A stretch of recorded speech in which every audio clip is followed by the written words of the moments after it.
Vous écoutez Napoléon, la campagne d'Égypte, épisode 4. Nous étions au milieu à copier les hiéroglyphes, et là, plus de lumière. On n'avait pas fait attention à la bougie. Merci. Et nous sommes sortis à quatre pattes, en longeant le mur et en tâtant prudemment le sol de nos mains, parce qu'il y avait au milieu du couloir un puits d'une dizaine de mètres.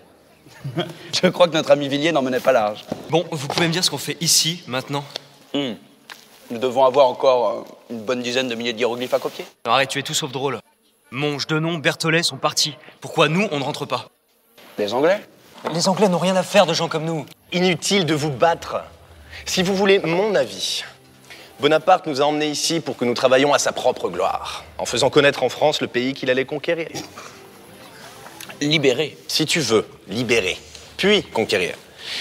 Et maintenant qu'il est parti, Kléber nous retient ici parce que il ne veut pas prendre la responsabilité de mettre fin à la mission décidée par Bonaparte. Eh bien, si c'est ça, nous sommes encore ici pour longtemps. Oui, peut-être est-il écrit que nous laisserons tous nos os dans ce sacré pays. À la science. À la science. Et au savoir. Et au savoir.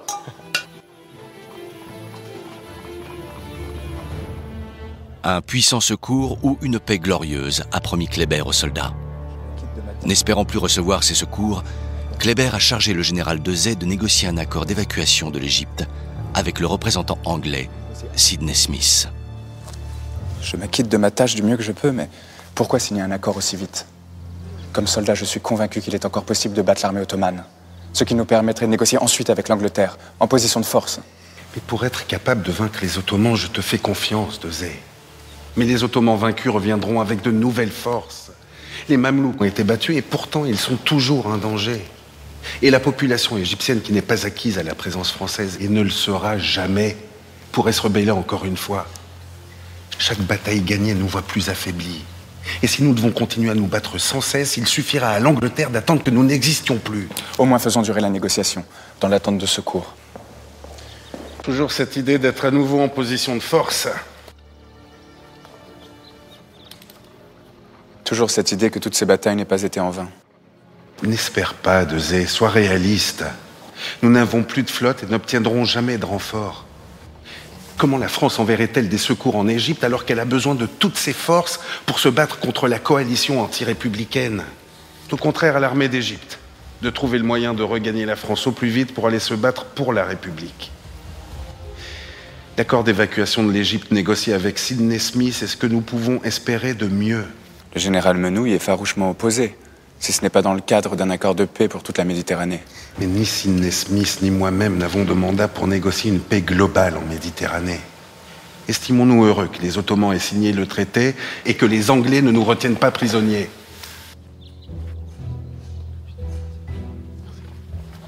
Bon, à plus tard, Desaix. Desaix et Kléber cherchent tous deux un moyen honorable de mettre fin à la présence française en Égypte. Desaix par la poursuite de la guerre, Kléber par la fin immédiate des combats. Ce sont les Anglais qui vont mettre à nouveau d'accord les deux hommes.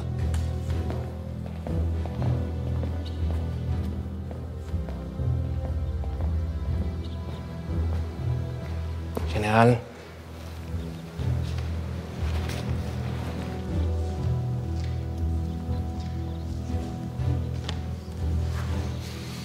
Non, merci.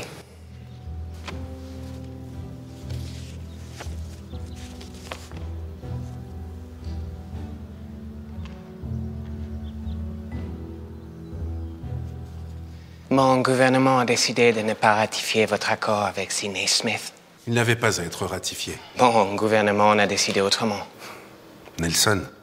Le point de vue de l'amiral Nelson l'a emporté, oui. Alors que nos deux pays sont en guerre en Europe, mon gouvernement ne veut pas voir aux soldats rentrer d'Égypte pour grossir les rangs de l'armée française. C'est indigne d'une parole de soldat. Sir Sidney Smith a été limogé pour avoir conclu cet accord avec vous. Votre lettre à votre gouvernement, faisant état de la déplorable situation de vos armées, a été interceptée. Elle a été d'un grand poids dans la décision de mon gouvernement. Ne sera plus acceptée qu'une capitulation, au terme de laquelle les Français rendront leurs armes et se constitueront prisonniers. Jamais. Vous croyez notre armée défaite? Eh bien, vous allez voir qu'elle ne l'est pas. Et puisqu'il le faut, nous nous battrons. Nous saurons répondre à cette insulte par des victoires.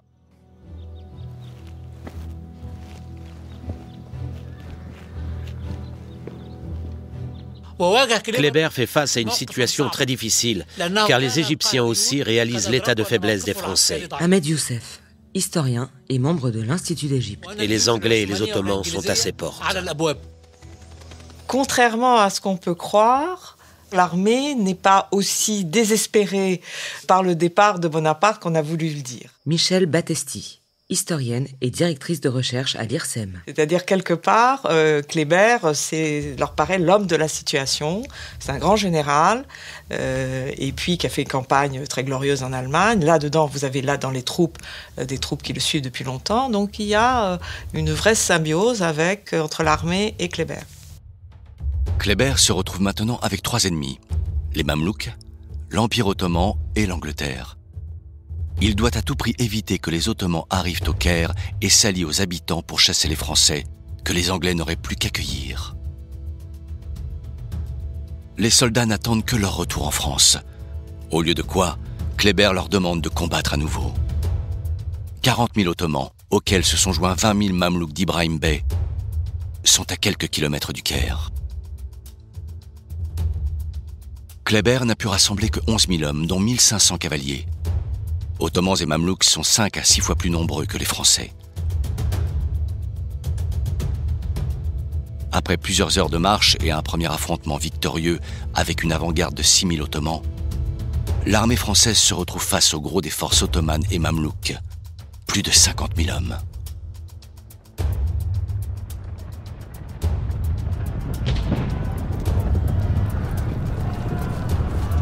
À midi, des milliers de cavaliers se ruent sur les forces de Kléber. L'ingénieur Malus raconte « La cavalerie accourt en peloton nombreux. Les Ottomans poussent des cris de guerre, voltigent avec rapidité autour de nous. Ils nous entourent et couvrent tout notre horizon. » Et cela dure pendant des heures. Pendant toute la journée, les vagues déferlent et assaillent les carrés de Kléber, encore et encore.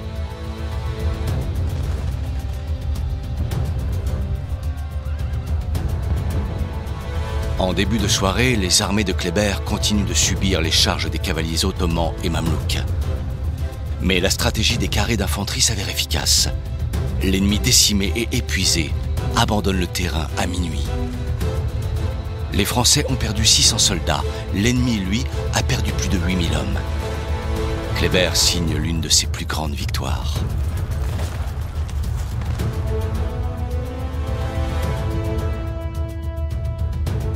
Dans ses mémoires, Bonaparte notera le réveil du lion Kléber, prêt à s'accrocher à la terre égyptienne, jusqu'à ce que la paix générale décide du sort de l'armée expéditionnaire.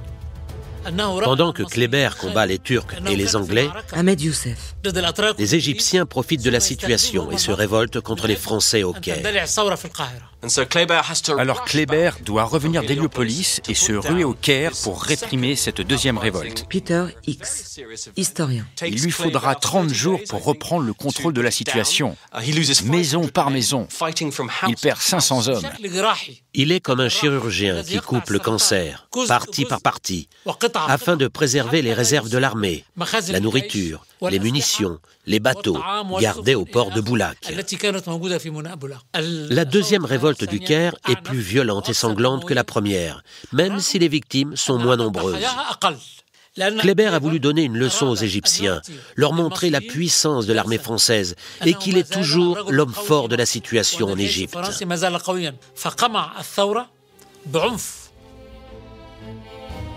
Il faudra à Kléber 35 jours et la perte de 500 hommes pour reprendre le contrôle du Caire.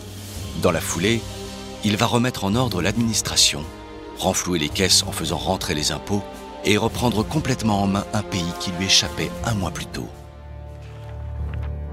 Le sachant impossible, Kléber ne parle plus de retour en France. Cela fait l'affaire des Anglais, mais pas celle du grand vizir, chef des armées ottomanes, qui le fait assassiner par un jeune étudiant fanatique. qui finira empalé selon la coutume locale. Après la mort de Kléber, qui par définition n'a pas pu désigner son successeur, Thierry Lantz, directeur de la Fondation Napoléon. On va appliquer la règle et c'est le plus ancien des généraux de division qui va prendre le commandement de l'armée. Ce général est le général Menou. C'est un personnage peu aimé, je pense, et certainement pas apprécié pour ses compétences. Il fait de son mieux. Il s'est converti à l'islam dans l'espoir que cela pourrait faire une différence, mais pas vraiment. Il est aussi critiqué pour avoir appelé son fils du nom de l'assassin de Kléber. Et il va mener une politique totalement différente de ses prédécesseurs.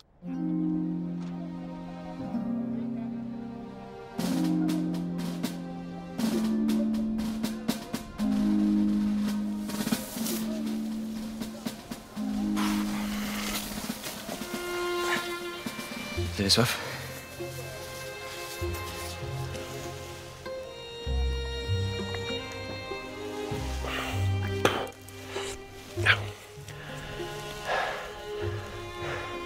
Vous savez, au début, je ne vous aimais pas. J'étais comme mes camarades. Vous n'étiez rien d'autre que des bouches inutiles à notre mission. Et puis, d'avoir passé des semaines dans le désert avec vous, j'ai compris. Messieurs, j'ai un message à vous délivrer. Tous les soldats en mission avec des artistes ou scientifiques ont ordre de regagner immédiatement leur unité. Messieurs. Ne restez pas ici. N'allez pas vous faire tuer bêtement. Pour l'ensemble, rassemblement. Avant, marche.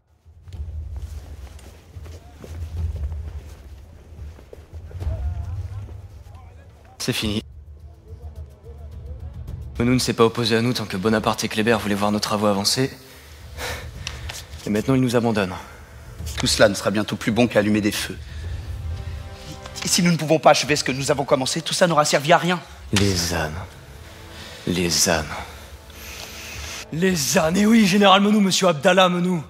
Peut-être sommes-nous des ânes comme vous le prétendez. Mais s'il reste quelque chose de ce voyage, ce sera ce que nous en aurons rapporté. Et certainement pas votre commandement. Comment ce général tout juste bon à diriger les cuisines se retrouve-t-il à la tête de l'armée? Tu aurais mis qui, toi? Kléber assassiné, Dezé est parti. Il n'y a plus personne. Que fait-on maintenant? Si tu as envie d'aller te faire tuer alors que tout est fini, nous continuons seuls, sans escorte. Sinon, nous rentrons au Caire. Il y a 6 mois, je rêvais de retrouver ma famille. Et puis le goût du travail m'est revenu. Mais maintenant, à nouveau, je n'ai envie que d'une seule chose. Rentrer en France. L'Égypte sera bientôt la proie des Anglais et des Ottomans. Nous n'avons plus rien à y faire.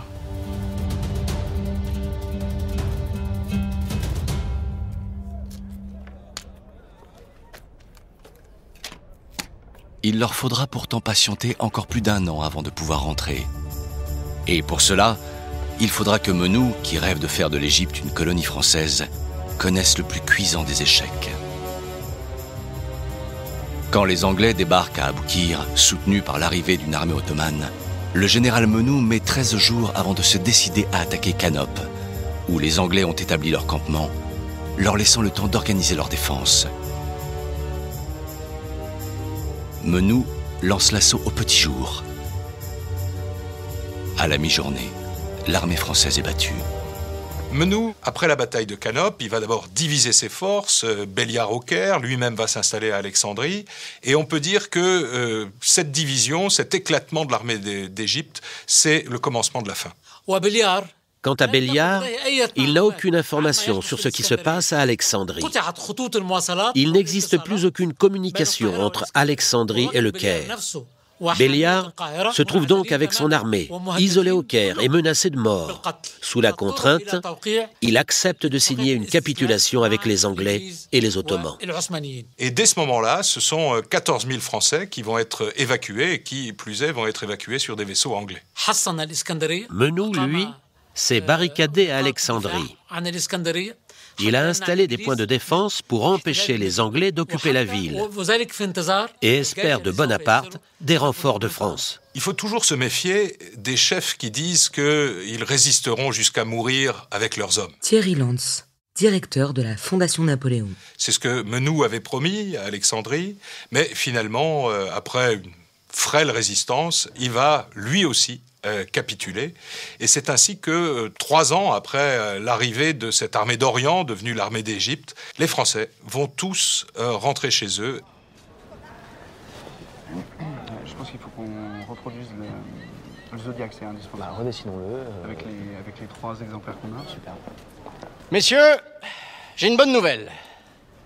Les membres de la commission des sciences et des arts sont autorisés à embarquer à destination de la France. Il y a toutefois à cela une condition sur laquelle les Anglais se sont montrés intraitables. Vous devez tous laisser ici l'ensemble des collections que vous avez réunies et l'ensemble de tous vos travaux, dessins, croquis et copies d'hiéroglyphes. On n'a pas travaillé pour rien.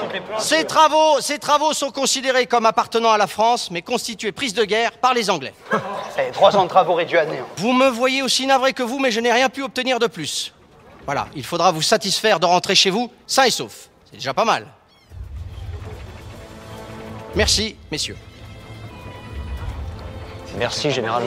Non, mais on peut pas laisser nos planches de hiéroglyphes. On a bien passé sûr. des heures dans les bains. Évidemment, T'as vu bien le sûr. temps qu'on a- Messieurs, S'il vous plaît. comme vous tous, j'ai envie de rentrer et de revoir ma famille. Mais j'ai collecté ici des centaines d'animaux, de toutes sortes, inconnus en Europe. Et je devrais maintenant les abandonner? Plutôt mourir! Bien sûr. Abdallah Menou est un piètre tacticien et un médiocre négociateur. Même s'il tente de sauver quelque chose, je ne crois pas qu'il trouve les mots qui feront plier les Anglais. C'est à nous de leur écrire. Oui. Saint-Hilaire, ta plume. Le général Menou a bien essayé de faire passer les travaux et collections pour des biens personnels, n'appartenant en rien à la République. Mais le général anglais qui contrôle le port d'Alexandrie n'a rien voulu entendre. Les savants menacent. Plutôt que de laisser accomplir ce vol, nous détruirons notre travail. Nous ne céderons pas. Nous le disperserons au milieu des sables, ou nous le jetterons dans la mer. Très bien. La commission des sciences et des arts de la République française au commandant général d'Alexandrie. Non, nous ne céderons pas. Non, il ne sera pas dit qu'un pareil sacrifice ait pu s'accomplir. Nous brûlerons nous-mêmes nos richesses. Comptez sur le souvenir de l'histoire. Vous aussi aurez brûlé une bibliothèque d'Alexandrie. Très bien. Geoffroy Saint-Hilaire a su trouver les mots. La disparition de la bibliothèque d'Alexandrie, qui abritait des dizaines de milliers de rouleaux de papyrus, a été une perte considérable. Le général anglais qui commande à Alexandrie ne veut pas être tenu pour responsable de la disparition des travaux menés par les scientifiques français.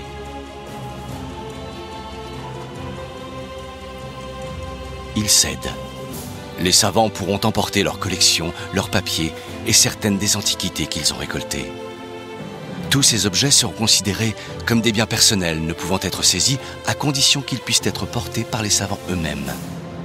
Hélas, la pierre découverte à Rosette est trop lourde pour être portée par un seul homme. Elle devra être abandonnée aux Anglais. Nos savants n'en conserveront que des copies.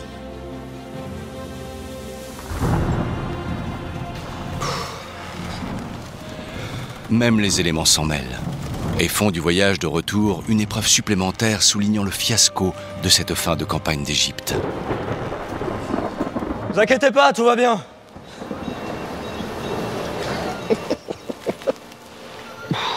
Tu trouves ça drôle? Il ne manquerait plus que nous coulions et le tableau serait complet.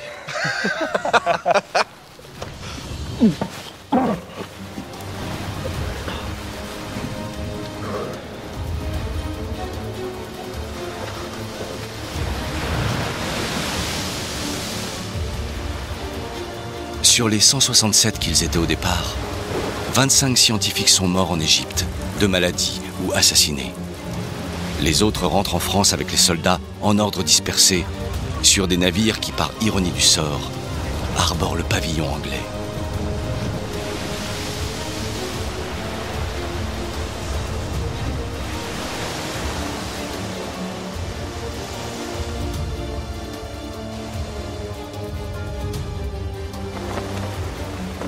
Quand, après 6 semaines d'un difficile voyage, les membres de la Commission des sciences et des arts arrivent à Toulon le 6 novembre 1801, les services de santé les refoulent vers Marseille.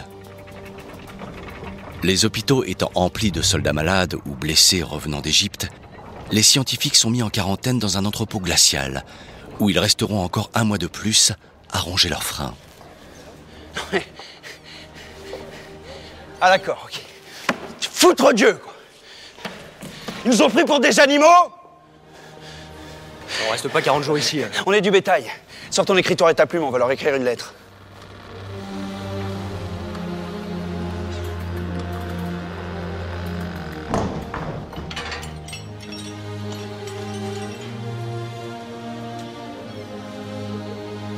Kléber avait souhaité que tous les savants de l'expédition réunissent leurs travaux en vue d'une publication unique. 10 ans plus tard, la description de l'Égypte, somme de tous les travaux de la Commission des sciences et des arts, marque la naissance d'une nouvelle science, l'égyptologie.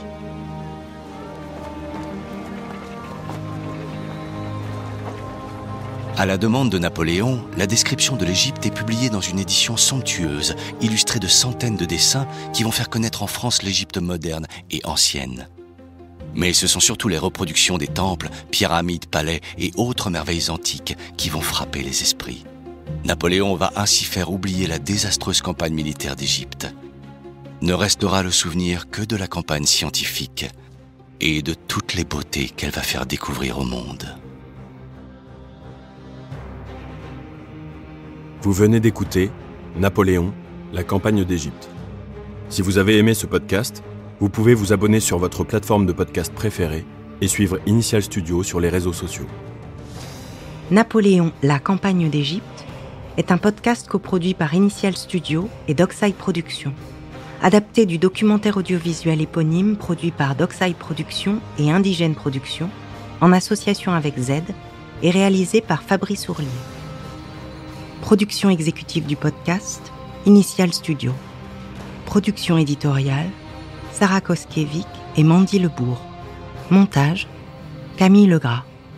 Avec la voix d'Emmanuel Yacoubi.